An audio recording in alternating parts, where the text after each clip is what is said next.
আমরা অনেক সময় অনেক কিছু জিনিসকে অবহেলা করি, অনেক কিছু জিনিসকে আবর্জনা মনে করি এবং সেই জিনিসটার গুরুত্ব কম দেওয়ার চেষ্টা করি, অন্যান্য জিনিসের প্রতি ফোকাস দেই। কিন্তু অবহেলিত জিনিসটা অনেক সময় মূল্যবান জিনিসে পরিণত হয়ে যায়। সেম আমার সাথে অনেকবার এই ঘটনাটা হয়েছে। মানে আমি খেয়ালও করি না যে কিভাবে এই বীচিগুলো হয় আর সেইভাবে গাছ হয়ে যায়। কারণ সারাদিন আমি গাছে অন্যান্য গাছের যত্ন নেই। হুট করে দেখব যে একটা অনাকাঙ্ক্ষিতভাবে একটা গাছ বেশ ভালোভাবেই বেড়ে উঠেছে, এটা আমি খেয়ালই করিনি। পরবর্তীতে সেটাকে যত্ন করলে আরো একটু ভালো হয়ে যায়। তো আমি এখানে হচ্ছে ধুন্দুলের বিচি লাগিয়েছিলাম। তো ধুন্দুলের অনেক কয়েকটা গাছ হয়েছে। আর ওই যে বললাম না আমি একটা ভুল করে ফেলেছি যে সবকিছুতে বাঙ্গির বিচি চলে আসছে, আর সেই গাছগুলো যখন গ্রো করেছে কোনটা আসল গাছ আর কোনটা নকল গাছ ওটাই আমি টের পাচ্ছিলাম না। তো বাঙ্গির গাছগুলো বুঝে ঘ্রাণ নাই পাতাগুলোতে, আর ধুন্দুলের পাতার মধ্যে ঘ্রাণ হয়। তো এইগুলো আমি চেক করছিলাম নাকে দিয়ে, আর এই চেক করতে করতে আমি একটা জিনিস খুঁজে পাই। এটা অনেক দিন ধরেই এই টবের মধ্যে ছিল, কিন্তু আমি ওভাবে গুরুত্ব দিইনি। ভাবছি কোনো একটা আগাছা হয়তো বা গ্রো করেছে।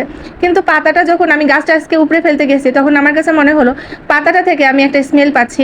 আর এই পাতাটা থেকে যখন স্মেল পাচ্ছিলাম তখন আমি সিরিয়াসলি ভাবে জিনিসটাকে খেয়াল করি যে এটা হচ্ছে আমরা যে পাঁচফোড়নে খাই যে মৌরিটা আছে না, সেই মৌরির গাছ। কিন্তু আমি এটার বিচি কখনোই লাগাই নাই, কোনোভাবে এটা এসে গেছে গাছের গোড়ায়। আর প্রথমেই আমি এটাকে আগাছা ভেবে ফেলে দিইনি, এটাকে রেখে দিয়েছিলাম যে দেখি কি হয়। তো এখন দেখতেছি এটা একটা মৌরির গাছ হয়ে গেছে। তো অনেক সময় অবহেলায় অনেক জিনিস আমরা ফেলে দিই, কিন্তু পরবর্তীতে সেটা থেকে একটা ভালো ফলাফল পাই।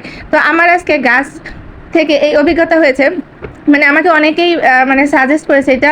আমি তাদেরকে জিজ্ঞাসা করেছি যে এটা কি গাছ, তারা বলেছে যে এটা হয়তো বা কোনো আগাছা, কিন্তু এটা একটা মৌরি গাছ। আমি আজকে বাঙ্গির গাছ উঠাতে গিয়ে এই গাছটাকে উঠিয়ে ফেলছিলাম, কারণ ধুন্দুলে গাছের জন্য অসুবিধা হবে। আর এই জায়গাটা যত বেশি ক্লিন করবো তখন ওই গাছের জন্য বেশি ভালো হবে।